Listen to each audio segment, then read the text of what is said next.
ഈ മിഷനറിക്കൊക്കെ ഇമ്പോർട്ടഡ് ആണോ? എൻ്റെ 2 മെഷീൻ ഇമ്പോർട്ടഡാണ്. അധികം വിലകളൊക്കെ വരും. ഒരു മെഷീന് ഇപ്പോൾ ഒരു ലേറ്റസ്റ്റ് മെഷീൻ ഞങ്ങളിപ്പോൾ എടുത്തേക്ക് 40 ലക്ഷത്തിന് മേളിൽ വിലയാണ്. ബാങ്ക് ലോണും കാര്യങ്ങളൊക്കെ ആയിരിക്കും. അങ്ങനെ എല്ലാം ഉണ്ടാവും. തീർച്ചയായിട്ടും. മിഷൻ നമ്മൾ ഈ ഇമ്പോർട്ട് ചെയ്തെന്ന് പറഞ്ഞില്ലേ, ഇന്ത്യയിൽ ഇപ്പോൾ ഈ മിഷൻ ഉണ്ടാക്കുന്നില്ലേ? ഉണ്ട്. പക്ഷേ ഇന്ത്യയിൽ ഉണ്ടാക്കുന്നതിലും അത്രയും വലിയൊരു ക്വാളിറ്റിയും അങ്ങനെ ഞാൻ പറയാൻ പാടുണ്ടോന്ന് എനിക്കറിയത്തില്ല. പക്ഷേ എന്നാലും ശരി, ഞങ്ങൾ എക്സ്പീരിയൻസ് വെച്ച് നോക്കുന്ന സമയത്ത് അത്രയും എക്സ്പീരിയൻസ് വെച്ച് നോക്കുന്ന സമയത്ത് എന്ന് പറഞ്ഞു കഴിഞ്ഞാൽ നമുക്ക് വേണ്ടുന്ന ആ ഒരു അഡ്വാൻറ്റേജ് ഇന്ന് ഇന്ത്യൻ മാർക്കറ്റിലില്ല. കാരണം നമ്മുടെ ഇതിപ്പോൾ ഇന്ത്യ ഗവൺമെൻറ് സ്ഥാപനമായിരുന്നു HMT എന്നൊക്കെ പറയുന്നത്. അതിൻ്റെ ഒരു മിഷൻ പോലും നമുക്ക് കാണാൻ പറ്റാത്തൊരു സാഹചര്യമാണുള്ളത്. അത് എവിടെയാണെന്ന് പോലും അറിയത്തില്ല. ഇന്ന് അങ്ങനെ ഒരു മാർക്കറ്റിൽ അവരുടെ പേര് പോലും ഇന്നിപ്പോൾ കാണാൻ കഴിയുന്നില്ല. അപ്പോൾ അങ്ങനെയൊക്കെ നമുക്ക് ഡിപ്പെൻഡ് ചെയ്യാൻ പറ്റുന്ന ഒരു കമ്പനി ഇന്ന് ഇന്ത്യയിലില്ല യഥാർത്ഥത്തിൽ.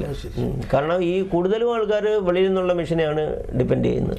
ഞാൻ ഫാമിലിയുടെ കാര്യം ചോദിച്ചില്ലേ, ഈ വൈഫിൻ്റെ നാട് എവിടെയാണ്? ഞങ്ങളുടെ അടുത്ത് തന്നെയാണ് വൈഫിൻ്റെ നാട്. അറേഞ്ച്ഡ് മാരേജ് ആണ്. അതെ. അവരുടെ കുടുംബത്തിൽ ആരൊക്കെയുണ്ട്? അവരുടെ സിസ്റ്ററുണ്ട്, പിന്നെ ഒരു ബ്രദറുണ്ട്. ഒരു ബ്രദർ മരിച്ചു പോയിട്ടുണ്ടായിരുന്നു. അവരുടെ നാട്ടിൽ തന്നെ സെറ്റിലാണ്. അവരാരും ഇങ്ങോട്ട് വരാറൊന്നുമില്ല. വല്ലപ്പോഴും ഒക്കെ എന്തെങ്കിലും അങ്ങനെ ആവശ്യമുണ്ടെങ്കിലൊക്കെ ഇങ്ങനെ വരാം. എൻ്റെ മകളുടെ വിവാഹം ഉണ്ടായിരുന്നപ്പോൾ ആ സമയത്ത് എല്ലാവരും വന്നിരുന്നു. സാർ അങ്ങോട്ട് പോകാറുണ്ട്? പോകാറുണ്ട്. സാറിൻ്റെ ഈ താല്പര്യങ്ങൾ എന്തൊക്കെയാണ്? അതായത് നമ്മുടെ ഒരു ആഗ്രഹമുണ്ടല്ലോ, നമ്മൾ ഇത്രയും കാലം ഇവിടെ വന്ന് ഇത്രയും സമ്പാദിച്ചു, അപ്പോൾ അത് ഈ സമ്പാദ്യത്തിനൊരു ഭാഗ്യം ഉണ്ടാവണമല്ലോ.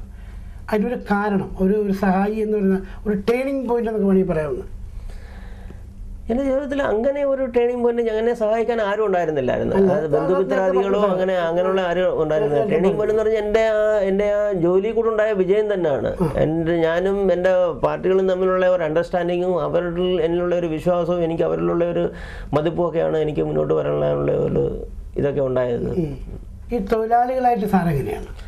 അതിപ്പോൾ അവരോട് ചോദിച്ചു കഴിഞ്ഞാൽ എനിക്ക് മനസ്സിലാകത്തുള്ളൂ. കാരണം എൻ്റെ വർക്കേഴ്സ് എന്ന് പറഞ്ഞാൽ, കാരണം ഞാനൊരു ജോലിക്കാരനായിരുന്നു. അപ്പോൾ അതുകൊണ്ട് തൊഴിലാളി മുതലാളി എന്നുള്ള ഒരു വ്യത്യാസം എനിക്ക് തോന്നിയിട്ടില്ല. ഞാൻ എങ്ങനെ കഷ്ടപ്പെട്ടിരുന്നു ആ ഒരു കഷ്ടപ്പാട് എൻ്റെ അടുത്ത് വർക്ക് ചെയ്യുന്ന ആൾക്കാർക്ക് ഉണ്ടായിരുന്നു എന്നുള്ളൊരു ആഗ്രഹം എനിക്കുണ്ട്. എന്നെ കൊണ്ട് കഴിവുള്ള എല്ലാ രീതികളിലും എല്ലാം ഞാൻ അവർക്ക് സൗകര്യങ്ങൾ നമ്മൾ സാർ ചെയ്ത് കൊടുക്കുന്നുണ്ട് തൊഴിലാളികൾക്ക്.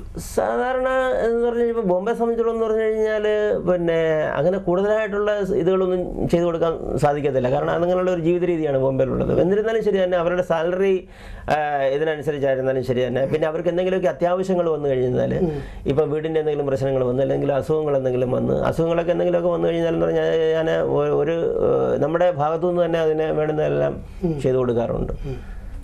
നമ്മുടെ ഇവിടെ ഒരുപാട് സംഘടനകളൊക്കെ ഉണ്ട്. തീർച്ചയായിട്ടും. ഏതെങ്കിലും സംഘടനകളിൽ സാറ് മലയാളി സമാജത്തിൽ, പിന്നെ അതുപോലെ തന്നെ കൈരളി മിത്രമണ്ഡലം എന്നൊക്കെ പറഞ്ഞിട്ട് അങ്ങനെ ഒരുപാട് സമാജങ്ങളൊക്കെ ഉണ്ട്. ഇതിലെല്ലാം ഞാൻ മെമ്പറുണ്ട്. പക്ഷേ ഒന്നിലും ഞാൻ ആക്റ്റീവ് പ്രവർത്തിക്കാനായിട്ട് പോകാറില്ല. കാരണം എനിക്ക് അതിനുള്ള സമയങ്ങൾ കിട്ടാറില്ല. ബാക്കിയുള്ള എന്നെ കൊണ്ട് കഴിവുള്ള എല്ലാ സഹായങ്ങളും ഞാൻ ചെയ്തു കൊടുക്കാറുണ്ട്. തീർച്ചയായിട്ടും എല്ലാവരുമായിട്ട് സഹകരണമുണ്ട്. സിനിമ കാണാറുണ്ട്, ഒരുപാട് കാണാറുണ്ട്. പക്ഷെ സിനിമയുടെ പേരുകളൊന്നും ഓർമ്മ വെക്കാൻ പറ്റുന്നില്ല. ഏത് പടമാണ് ഞാൻ കണ്ടതെന്നോട് ചോദിച്ചു കഴിഞ്ഞാൽ, കാരണം ചിലപ്പോൾ ഓഫീസിൽ നിന്ന് ഇവിടുന്ന് വീട്ടിൽ ചെല്ലുമ്പോഴായിരിക്കും കണ്ടുകൊണ്ടിരിക്കുന്നത്. അപ്പോൾ അതങ്ങ് കണ്ടു മുഴിപ്പിക്കുക. അപ്പോൾ അത് ഏത് പടമായിരുന്നു എന്തോന്നുള്ളതൊന്നും ഓർമ്മയിൽ നിൽക്കാറില്ല അത്ര തന്നെ. കലാപരമായിട്ട് ഇഷ്ടമൊക്കെയാണോ? തീർച്ചയായിട്ടും. എല്ലാ മലയാളി ആക്ടേഴ്സിനും താങ്കൾ ഉൾപ്പെടെ എല്ലാവരെയും വളരെ ഇഷ്ടമാണ്. പാട്ടൊക്കെ പാടുമോ? പാട്ടൊക്കെ പാടുമായിരുന്നു. പക്ഷേ ഇപ്പോഴും അതിനുള്ള ഒരു ഇതൊന്നും ഇല്ല. പാട്ട് വളരെ ആസ്വദിക്കും. കാരണം എൻ്റെ അടുത്ത് ഒരു ഭയങ്കര ശേഖരം തന്നെ ഉണ്ട് കാസറ്റിൻ്റെ. എൻ്റെ വീട്ടിൽ എൻ്റെ കാരണം ഞാൻ എവിടെ പോയാലും നാട്ടിലൊക്കെ പോയി കഴിഞ്ഞാൽ വാങ്ങിച്ചുകൊണ്ട് വരുന്ന CD-യും കാസറ്റുമാണ് കൂടുതൽ. പാടുമായിരുന്നു എന്ന് പറഞ്ഞില്ലേ?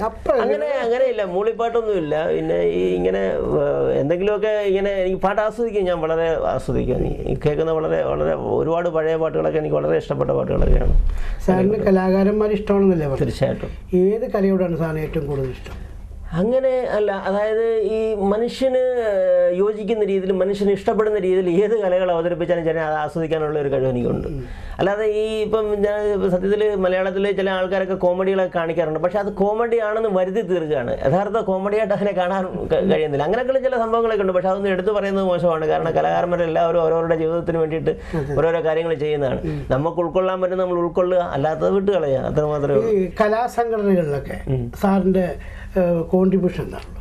എൻ്റെ കലാസംഘടന ഞാൻ പറഞ്ഞിട്ടില്ലേ, ഞാൻ അങ്ങനെ അതിനുവേണ്ടി പ്രവർത്തിക്കാനോ അതിനു വേണ്ടിയിട്ട് ഇത് ചെയ്യുന്നില്ല. പക്ഷേ എന്നെക്കൊണ്ട് കഴിയുന്ന സഹായങ്ങൾ മറ്റു രീതിയിലെങ്കിലൊക്കെ ഉള്ള സഹായങ്ങളൊക്കെ ഞാൻ ചെയ്തു കൊടുക്കണം. ഇപ്പം ഞങ്ങൾ തന്നെ ഇവിടെയും പിന്നെ മലയാളി സമയത്തിൽ ഒരുപാട് ഇന്നസെൻറ്റിനെയും കലാഭവൻ മണിയും ഇവരെയൊക്കെ കൊണ്ടുവന്നിട്ട് ഞങ്ങൾ പ്രോഗ്രാംസ് ഒക്കെ നടത്തിയിട്ടുണ്ട്. അപ്പം അതിൻ്റെ ബാക്ക്ഗ്രൗണ്ടിലൊക്കെ ഞാൻ പ്രവർത്തിച്ചിട്ടുണ്ടെന്നുള്ളതല്ലാതെ നമ്മൾ മുമ്പിലേക്ക് വരില്ല. അത്ര ആക്റ്റീവായിട്ട് പ്രവർത്തിക്കാനുള്ള ഒരു സമയവും സന്ദർഭമൊന്നും എനിക്കില്ല. ശരി. സാറിന് എന്താണ് ഹോബി? സാറിൻ്റെ ഹോബി എന്ന് പറഞ്ഞാൽ എൻ്റെ ജോലി തന്നെയാണ് ഇപ്പോൾ എനിക്ക് ഹോബി. കാരണം എന്ന് പറഞ്ഞാൽ ഞാൻ ഏതാണ്ട് ഒരു 18ാമത്തെ വയസ്സിൽ തുടങ്ങിയതാണ്. അപ്പോൾ എനിക്ക് ആ ഹോബിയും ഇത് അതായത് ഉത്തരവാദിത്തത്തിലേക്ക് എന്തുവെന്നുള്ള അറിയാൻ വയ്യാത്തൊരു കാലഘട്ടത്തിലാണ് ഞാൻ അങ്ങനെ കടന്നു വരുന്നത് തന്നെ. അപ്പോൾ അതിലേക്ക് ആ വന്ന സമയത്ത് തന്നെ എൻ്റെ അറിയാൻ പാടില്ലാത്ത കാലത്തിൽ നമ്മൾ ഇങ്ങോട്ട് കടന്നു വന്നു എന്ന് പറയുന്നത് അപ്പം ഉണ്ടായ അറിവ് എന്താണ്? അപ്പോൾ ഉണ്ടായ അറിവെന്ന് പറഞ്ഞാൽ അതൊരു ഭയങ്കര ചോദ്യമാണ്. യഥാർത്ഥത്തിൽ അന്ന് ഒക്കെ എന്ന് പറഞ്ഞു കഴിഞ്ഞാൽ വന്ന് ഒരു 10 ദിവസം കഴിഞ്ഞപ്പോഴേ തന്നെ തിരിച്ച് നാട്ടിലേക്ക് പോകണം എന്നുള്ള ഒരു വലിയ ഇതായിരുന്നു. കാരണം ഇവിടുത്തെ രീതികൾ അത് ഞാൻ വന്നു കഴിഞ്ഞെന്ന് പറഞ്ഞാൽ നമ്മുടെ പാകിസ്ഥാനുമായിട്ടുള്ള യുദ്ധം കഴിഞ്ഞ് വന്ന ആ സമയമായിരുന്നു. അപ്പോൾ ഇവിടെ എന്ന് പറഞ്ഞു കഴിഞ്ഞാൽ ഇവിടെ വന്നു കഴിഞ്ഞപ്പം പിന്നെ അരിയില്ല, മണ്ണെണ്ണയില്ല, ഗോതമ്പില്ല, ഒരു സാധനങ്ങളും കിട്ടാനില്ല. റേഷൻ കടയിലൊക്കെ എന്ന് പറഞ്ഞു കഴിഞ്ഞാൽ അന്നത്തെ ക്യൂ കണ്ടു കഴിഞ്ഞാൽ നമുക്ക് പേടിയാവും. നമ്മുടെ നാട്ടിലൊക്കെ ഏതോ ജാഥകൾ പോകുന്ന കണക്കാണ് അവിടെ ക്യൂ നിൽക്കുന്ന ആൾക്കാർ. അപ്പോൾ അങ്ങനെയുള്ളൊരു സാഹചര്യത്തിലാണ് ഞാൻ വന്നത്. അപ്പോൾ ഇവിടെ വന്നിട്ട് ഇവിടെ പിന്നെ പച്ചരിക്കഞ്ഞി കുടിക്കാൻ തന്നെ അരിയില്ല. പിന്നെ ഗോതമ്പ് അത് എന്തൊക്കെയോ ഇങ്ങനെയൊക്കെയോ ചതച്ചരച്ചിട്ട് അതിൻ്റെ ഒരു കഞ്ഞി ഉണ്ടാക്കും, അങ്ങനെ അത് കുടിക്കും. അപ്പോൾ ഇങ്ങനെയൊക്കെ ആയി കഴിഞ്ഞപ്പോൾ ഇടയ്ക്ക് വെച്ചിട്ട് പിന്നെ അത് നമുക്ക് അസുഖങ്ങൾ കാര്യങ്ങളൊക്കെ വന്ന് പെട്ടെന്ന് നാട്ടിൽ പോകണം എന്നുള്ള ഒരു ഇതായിരുന്നു. പക്ഷേ എന്നിരുന്നാലും ശരി തന്നെ തിരിച്ച് നമ്മൾ ഇങ്ങനെ എന്താ പറഞ്ഞാൽ ഒരു വലിയ ഇതോട്ട് ബോംബെയിൽ ഒരു ജോലിക്ക് വേണ്ടി പോകുകയാണെന്നുള്ള ഒരു ഇതിലാണ് വന്നത്. അപ്പോൾ തിരിച്ച് പിന്നെ വെറുതെ കൈയോടെ നാട്ടിലോട്ട് തിരിച്ചു പോകുകയെന്ന് പറയുന്ന ഒരു വിഷമമായിട്ട് തോന്നിയതിൻ്റെ പിന്നെ അങ്ങനെ പിടിച്ചു നിന്നതാണ്. പിടിച്ചു നിന്ന് പിന്നെ അതൊരു ജീവിതത്തിലേക്ക് വരാനുള്ള ഒരു വഴിത്തിരിവ് ഉണ്ടാകണമെന്നുള്ള ഒരു ഇതിൽ പൊരുതി. തീർച്ചയായിട്ടും അതെ, ആ ഒരു മനസ്ഥിതി പക്ഷെ അതൊരു ടേണിംഗ് പോയിന്റ് ആയിരിക്കണം. എന്നെ ഇവിടെ പിടിച്ചു നിർത്താനുള്ള ഒരു കാരണം അതായിരിക്കണം. ഇത്രയും കാലമായി ഈ ഫീൽഡിൽ വന്നിട്ട് ഈ ബിസിനസ്സിലുള്ള കോമ്പറ്റീഷൻ എന്താണ്? ഭയങ്കര കോമ്പറ്റീഷനാണ്. ഭയങ്കര കോമ്പറ്റീഷൻ എന്ന് പറഞ്ഞു കഴിഞ്ഞാൽ അതായത് ഇന്നിപ്പോൾ ഞാനൊക്കെ തുടങ്ങിയ സമയത്തുള്ളതുപോലെയല്ല. ഇന്നൊക്കെ എന്ന് പറഞ്ഞാൽ ഒരുപാട് ആൾക്കാർ ഈ ഫീൽഡിലേക്ക് വന്നിട്ടുണ്ട്. അപ്പോൾ ഇപ്പോഴെന്ന് പറഞ്ഞു കഴിഞ്ഞാൽ ഈ കോമ്പറ്റീഷൻ ഞങ്ങളുടെ ലൈനിൽ വലിയ വലിയ ആൾക്കാരുമായിട്ടാണ്. കാരണം എന്ന് പറഞ്ഞാൽ ഞാൻ പറഞ്ഞില്ല നേരത്തെ ഞങ്ങൾ ഈ മലയാളികളുടെ ഒരു കുത്തക മാത്രമായിരുന്നു ഈ ലൈന്. കാരണം അത് കൈകൊണ്ട് ചെയ്യുന്ന ഒരു കരവിരുത ആയിരുന്നു ഇത് മെയിനായിട്ട്. അപ്പോൾ ഇന്ന് ആധുനിക മെഷീനറിയും കാര്യങ്ങളും ഒക്കെ പണികൾ നീങ്ങാൻ തുടങ്ങിയ സമയത്ത് അതിനെ വൻകിടക്കാർ കൈയടക്കാൻ തുടങ്ങി. വലിയ വലിയ ആൾക്കാർ പൈസ ഉള്ളവർ മെഷീൻ ഇടുക. ഇപ്പം 40-50 ലക്ഷം രൂപ മുടക്കിയിട്ട് മെഷീൻ ഇടാൻ കഴിവുള്ള ആൾക്കാർ മെഷീൻ ഇടുക. അവർ ഇതിൽ ഈ ഫീൽഡിൽ നേരത്തെ കൊടുക്കാൻ പറ്റുക അങ്ങനെയൊക്കെയുള്ള ഇതുകൾ വളരെ വന്നു കഴിഞ്ഞപ്പോൾ ഞങ്ങളെപ്പോലുള്ള ചെറിയ ആൾക്കാർക്കൊക്കെ പിടിച്ചു നിൽക്കാൻ വയ്യാത്തൊരു കണ്ടീഷൻ ഇന്ന് നിലവിലുണ്ട്. ഇപ്പം ഈ എല്ലാ ആൾക്കാരും മെഷീൻ ഇടണം എന്ന് നിർബന്ധമില്ല. കാരണം ഞങ്ങളുടെ സ്റ്റാർട്ടിങ്ങിലൊക്കെ എന്ന് പറഞ്ഞു കഴിഞ്ഞാൽ ഞാൻ സ്റ്റാർട്ടിങ്ങിൽ ഇത് മെഷീൻ തുടങ്ങുന്ന സമയത്ത് എന്ന് പറഞ്ഞു കഴിഞ്ഞാൽ 7000 രൂപയ്ക്ക് ഒരു മെഷീൻ എടുത്തും കൊണ്ട് ഞാനും ഒരു പയ്യനും കൂടാണ് സ്റ്റാർട്ട് ചെയ്യുന്നത്. ആ പയ്യന്റെ പേര് അജയൻ എന്നായിരുന്നു. അദ്ദേഹം ഇപ്പൊ ഗൾഫിൽ എവിടെയാണ്, എനിക്ക് പിടിയില്ല ഇപ്പോൾ അദ്ദേഹത്തെ കുറിച്ചിട്ട്.